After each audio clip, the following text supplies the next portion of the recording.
네, 요즘에 뭐 노후 준비로 주택이나 이런 것들을 월세나 전세를 줘서 수입을 얻으시려고 하시다가 이게 이제 막혔습니다. 그래서 아파트인 경우에는 주택임대사업자 등록을 이제 하지 못하게 됐죠. 따라서 풍선 효과로 인해서 이제 주거용 오피스텔에 관심이 근래에 많아졌고요. 주거용 오피스텔에 대한 어떤 세금이 굉장히 이제 복잡합니다. 그래서 이런 부분들을 많은 질문을 제가 받아보니 그런 것들을 좀 요약해서 말씀드리면 도움이 좀 될 것 같아요. 주제는 그렇습니다. 오피스텔을 우리가 임대사업자로 등록을 했을 때 어떤 그 세금적인 측면에서 어떤 혜택이 있는지 이런 것들을 좀 알아봐야 되겠습니다. 그동안 이제 아파트 가격이 많이 올랐기 때문에 그런 치솟는 아파트 가격 대비해서 그나마 좀 저평가돼 있다고 보고 많은 분들이 오피스텔을 사는 것 같은데요. 이런 걸 이제 투자해서 구입하기 전에 세금부터 잘 체크를 해봐야 되겠습니다. 먼저 오피스텔을 여러분께서 임대 사업을 하실 때 두 가지 형태로 등록을 할 수 있다라는 것을 꼭 좀 아셨으면 합니다. 하나는 업무용 오피스텔로 여러분께서 등록을 하실 수가 있고요. 또 다른 선택은 주거용 오피스텔로 등록을 하실 수가 있으세요. 그래서 업무용 오피스텔로 등록을 하는 것을 우리가 일반 임대 사업자 등록이다 이렇게 부르고요. 주거용 오피스텔을 여러분이 등록을 하게 되면 그때는 주택임대사업자 등록이다 이렇게 얘기를 합니다. 그래서 이 두 가지를 혼동이 없으셔야 되고요. 주택임대사업자 등록은 조건이 있습니다. 모든 오피스텔을 다 등록할 수 있는 건 아니고요. 그 크기가 있는데 그 크기가 85제곱미터 미만이어야 됩니다. 그리고 여기에는 아까 말씀드린 대로 아파트는 등록할 수 없다라는 점 기억하셔야 되고요. 다음은 이 업무용 오피스텔과 주거용 오피스텔에 어떤 등록하는 그 시기가 다르다고 하는 것이죠. 예를 들어서 업무용 오피스텔은요, 계약을 여러분이 하시고 나면, 즉, 분양 계약이든 이렇게 계약을 하지 않습니까? 계약서를 쓰면 바로요, 20일 이내에 여러분 관할지 세무서에 가셔서 신고를 하셔야 됩니다. 세무서에 간다라는 거 기억하셔야 되고, 언제 가야 됩니까? 계약서, 분양 계약서를 쓰고 나서 20일 안에 가야 된다라는 거 꼭 좀 기억하셔야 되고요. 자, 주거용 오피스텔로 한번 가보죠. 주택임대사업자로 여러분이 등록을 할 때는 다릅니다. 이때는 취득 후에 60일 이내입니다. 즉, 등기를 하고 나서 여러분 이제 분양 계약서를 쓰죠. 그럼 나중에 이제 건축이 돼서 완공이 되겠죠. 그러면 뭘 합니까, 여러분? 등기를 하죠. 등기. 등기하는 게 취득하는 시점입니다. 등기하고 나서 60일 이내에 두 달 안에 거주지 시군 구청에 주택가에 가서 신고를 하셔야 됩니다. 자, 요때 좀 다르죠. 우리가 일반 임대사업자는 세무서에 가서 신고하면 끝나는데 이 주거용 오피스텔을 여러분이 주택임대사업자로 등록을 하고자 할 때는 시군 구청에 주택가를 찾아가야 된다라는 점 기억하시고 또 세무서의 신고는요 자동적으로 요즘에 신고하는 그런 시스템이 또 셋업이 돼 있기 때문에 걱정 안 하셔도 됩니다. 이런 게 이제 뭐 나가기 귀찮고 뭐 교통이 좀 귀찮으신 분들은 민원 24를 통해서 홈페이지를 통해서 인터넷 신고도 가능합니다. 그래서 이런 두 가지 신고 시점 꼭 좀 기억하시면 좋고요. 다음에는 이제 동일한 공통점이 하나가 어떤 임대사업자 등록을 하시는지 간에 여러분께서 의무적으로 임대를 해야 하는 기간이 있어요. 임대사업자 등록을 하고 나면 일반 임대사업자도 10년이고 주택임대사업자도 10년입니다. 따라서 10년 동안 내가 임대를 줘야 여러 가지 세제 혜택을 받을 수 있다는 점 기억하셔야 됩니다. 다음은 이제 취득세인데요. 여러분이 이제 부동산을 사시게 되면 주거용 오피스텔을 사시든 업무용 오피스텔을 사시든 취득세를 납부하셔야 되는데 취득세는 다행스럽게도 두 개 모두 4.6%로 전과 동일합니다. 이제 여기에서 많은 분들이 이제 혼동이 오는 것이 있는데요. 이번에 그 업무용 오피스텔이든 주거용 오피스텔이든 이게 주택수에 포함되는 게 있어요. 안 되는 게 있고. 일단 업무용 오피스텔은 주택수에는 포함이 되지 않지만 이 주거용 오피스텔은 주택 수에 포함이 됩니다. 올해부터. 그러니까 주택 수에 포함이 된다고 하니까 또 많은 분들이 걱정이 많으신데 걱정하실 필요 없습니다. 여러분이 보유하고 있는 주택이 한 채든 세 채든 네 채든 상관없이요. 주거용 오피스텔은 취득세가 무조건 4.6%로 동일하다라는 점 기억하셔야 됩니다. 여러분이 주택을 한 채를 갖고 있는 분이 조정 지역 내에 주택을 한 채 사거나 빌라를 사거나 아파트를 사시게 되면 몇 퍼센트입니까? 취득세가 8%를 내셔야 되는 거죠. 두 채를 보유하신 분이 세 번째 주택을 조정 지역 내에 여러분이 매입을 하시게 되면 무려 12%를 냅니다. 그러나 주거용 오피스텔은 달라요. 내가 주택을 한 채를 보유하든 두 채를 보유하든 심지어 세 채를 보유하고 있더라도 주거용 부동산, 즉 주거용 오피스텔은 4.6%로 고정돼 있다는 점 기억하시고 주택임대사업자로 등록을 하시고 나면 이 4.6%조차도 또 85%로 여러분이 감면을 또 받으실 수가 있다는 점이 굉장히 중요합니다. 예를 들어서 여러분이 2억 원짜리 주거용 오피스텔을 구입을 하셨다고 가정을 한번 해볼까요? 취득세액이 4.6%이므로 920만 원을 납부를 해야 됩니다. 그런데 주택임대사업자로 여러분이 등록을 하고 나면 85%를 감면해 주기 때문에 실질적으로 여러분이 부담하는 취득세액은요, 불과 140만 원도 안 되는 작은 금액을 여러분이 납부하시면 된다라는 점 또 기억하셔야 됩니다. 단 여기서 전제 조건이 하나가 있는데요.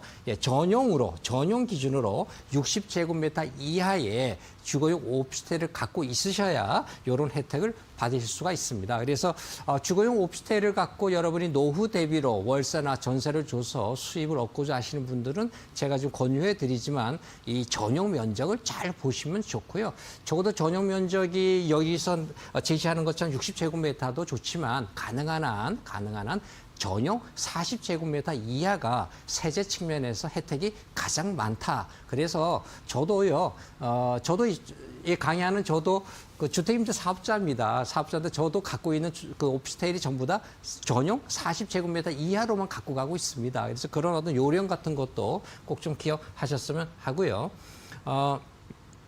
이제 전용 면적이 조금 큰 것들을 갖고 있는 분들이 계세요. 그분들은 이제 이 세제 혜택이 좀 줄어들어요. 50%만 이제 감면을 받는다라는 점 기억하시면 좋습니다.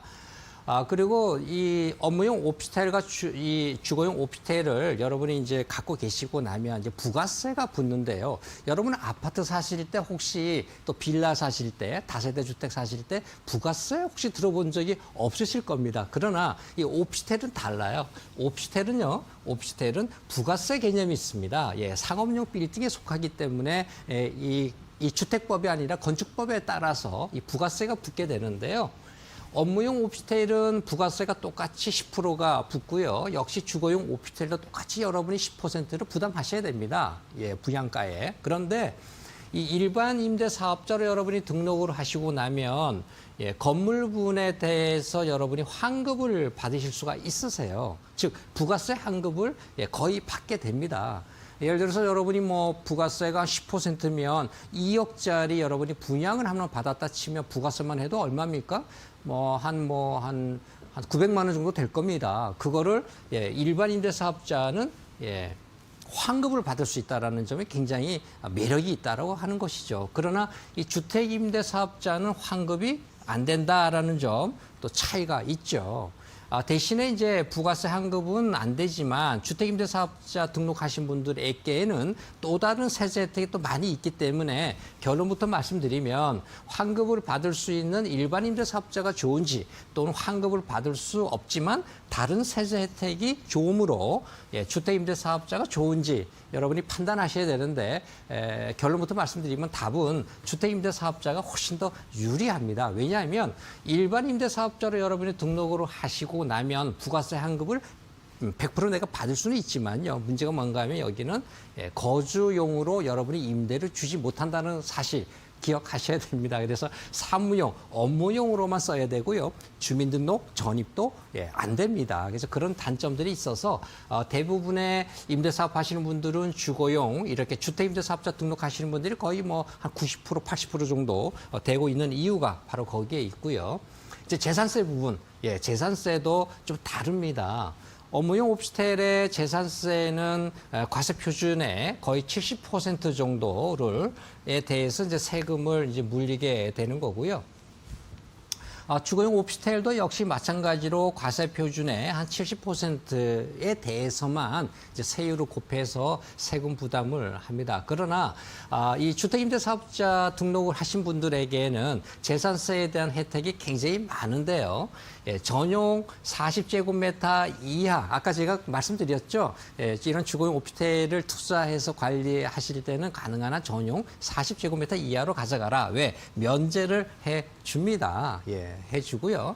또 전용 면적이 60제곱미터 미만 되시는 분들은 75%또 감면을 받을 수가 있고, 전용 면적이 커질수록 감면된 부분이 적어집니다. 그래서 저도 이제 40제곱미터 이하를 가져가는 이유가 이런 어떤 면제 조항 때문에 가져가고 있고요. 여러분들이 이러한 어떤 면제나 감면 조항들을 잘 판단하셔서 이런 재산세에 대한 부분도 어떤 사이즈의 어떤 크기의 오피스텔을 내가 가져가야 좋은지 한번 고민해 보셔야 됩니다. 다음으로 이제 종합부동산세인데요. 여러분 종합부동산세 이번에 7.10 대책 나오고 나서 굉장히 강화됐다라는 사실 알고 계실 텐데, 업무용 오피스텔은 다행스럽게도 종합부동산세에서는 비과세입니다. 대상이 되지 않고요. 대신에 주택임대사업자 등록을 하시는 주거용 오피스텔에 대해서는 주택에 합산을 합니다. 그러나 크게 걱정하지 않으셔도 될 것이요. 뭐 재산이 뭐 한 20억, 40억, 50억 이렇게 주택 공시 가격으로 그렇게 되시는 분들은 사실 좀 부담이 되겠지만, 일반 중산층 정도 되시는 분들이 이런 오피스텔 하나 사도요, 종합부동산세에 크게 문제가 되지 않습니다. 왜냐하면 이 주거용 오피스텔 같은 경우에 보통 여러분이 사시는 가격이 보통 2억, 3억 정도 수준이 보통인데요. 기준 가격 기준으로 부과를 한다라고 하는 사실이에요. 여러분이 예를 들어서 뭐 2억짜리 주거용 오피스텔을 하나 분양을 받아도요, 기준 가격은 아마 1억이 안 될 겁니다. 따라서 오피스텔을 사서 내가 종합부동산세에 포함은 됩니다만 세제 부담은 그렇게 크지 않다라는 점 또 기억하시면 좋고요. 그다음에 소득세 부분입니다. 이게 가장 큰 이제 중요한 이제 부분이죠. 여러분이 업무용 오피스텔을 이제 사서 월세를 주고 또 전세를 주면 소득세 신고를 하셔야 됩니다. 소득세 신고를. 그런데 주택임대사업자 등록하신 분들은 굉장히 다릅니다. 이분들은 엄청난 혜택을 받게 되시는데요. 무려 소득세의 75%를 감면받을 수가 있다. 여러분 소득세를 75% 감면받는다. 이거 굉장한 혜택이죠. 대신에 전제 조건이 있습니다. 이걸 이제 감면 받으시려면은요, 그 수도권에 있는 또 수도권 외에 있는 도시 지역 이렇게 뭐 구분이 됩니다만 85제곱미터 이하이어야 하고요. 그다음에 두 번째가 기준 시가로 6억 원 미만이어야 합니다. 따라서 오피스텔에 투자하실 때는 가능한 한 소형으로 투자하시는 게 바람직하다 이렇게 아시면 되고요. 혹시 이제 연간 내가 임대 소득이 2천만 원 이상 되시는 분들이 있고 2천만 원이 안 되시는 분들이 있는데, 2천만 원을 초과하시는 분들, 그러니까 주거용 오피스텔을 갖고 이런 주택임대사업자 등록을 하신 분들 중에서 연간 소득이 2천만 원이 넘으면 종합과세를 합니다. 다른 소득하고 합산을 해서 매긴다는 점 기억하시고요. 단지 이 2천만 원 미만, 2천만 원이 안 되시는 그런 분들은 분리과세라고 해서 14%로 그냥 일정 세율을 납부하시는 분들도 있고, 또 여러분이 또 선택할 수가 있습니다. 종합과세가 유리하시면 종합과세로 하시고요. 그래서 내가 분리과세가 유리한지 종합과세가 유리한지, 즉 연간 2천만 원 미만 되시는 분들은 어느 방법이 나한테 유리한지는 전문 세무사 분들께 물어보시면 답을 줄 겁니다. 그다음에 이제 또 하나의 팁을 또 하나 드리면, 이런 주거용 오피스텔을 여러분이 임대하실 때 월세로 하시는 분들이 있고요, 전세로 하시는 분들이 계세요. 내가 아파트가 한 채가 있고 이런 주거용 오피스텔을 추가로 한 채를 사서 이렇게 임대를 주게 되면, 월세를 이제 주게 되면 소득세 신고를 하셔야 됩니다, 여러분. 그런데 내가 아파트를 한 채를 갖고 있고 이런 주거용 오피스텔을 하나 사서 전세를 주게 되면 이 전세 부분은 전부 소득세 면제가 된다라고 하는 사실 기억하셔야 됩니다. 이 특히 40제곱미터 이하 이런 소형 주택에 대해서는 전액 면제가 된다라는 점 알고 계시면 굉장히 좋습니다. 양도세 부분인데요. 양도세는 업무용 오피스텔은 이제 양도세가 뭐 다른 그 일반 양도세율을 그대로 이제 적용을 받는데 이 주택임대사업자로 등록을 하신 분들은 양도세도 중과된다고 하는 점입니다. 내가 아파트를 갖고 있고 오피스텔을 갖고 있는데 주택임대사업자는 이 오피스텔 팔 때도 양도세 중과에서 제외가 되고요. 또 내가 본래 갖고 있던 주택 아파트를 팔아도 양도세 중과가 배제되기 때문에 사실 주택임대사업자한테 주는 혜택이 굉장히 많고 크다라는 점 알고 계셔야 되고요. 업무용 오피스텔은 주택수에 아까 말씀드렸지만 포함되지 않는다. 반면에 주택임대사업자는 주택수에 포함이 됩니다. 그러나 포함은 됩니다만 아파트 청약하실 때는 주택수에서 또 빠집니다. 그래서 청약 대상이 되신 분들은 그렇게 걱정 안 하셔도 큰 문제가 없습니다. 자, 이 정도로 여러분께서 공부를 많이 하셨는데요. 세금 문제 굉장히 복잡하고 기억하기가 어렵습니다. 하나는 꼼꼼히 잘 메모하시고요. 또 재방송을 통해서 여러분이 이걸 잘 기억하시면 아마 주택임대사업자로서 여러분이 어떤 월 소득이나 또 노후 대비로 하실 때 아마 도움이 될 것이라고 생각합니다. 감사합니다.